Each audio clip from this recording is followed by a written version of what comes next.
So it seems like one of the biggest questions we're getting right now from our clients who have had loss during the two hurricanes is, should I rebuild or should I sell it as is? I'm going to give you a good rule of thumb, honestly. Like inland, if you're off the water and in an inland area where you've had, you know, substantial damage, a lot of times getting the insurance money and selling the property as is pretty close to what you would net if you remodeled it.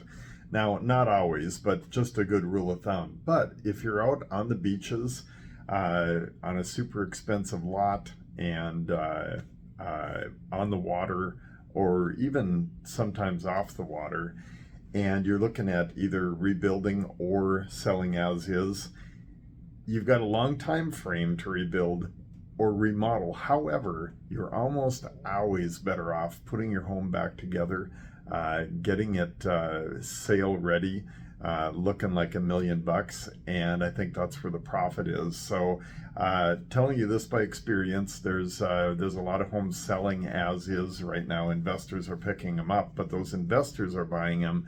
They're going to put the money in, and they're going to reap the benefits in the long run. So every individual case is different. So reach out if you'd like a true market evaluation on your house before and after.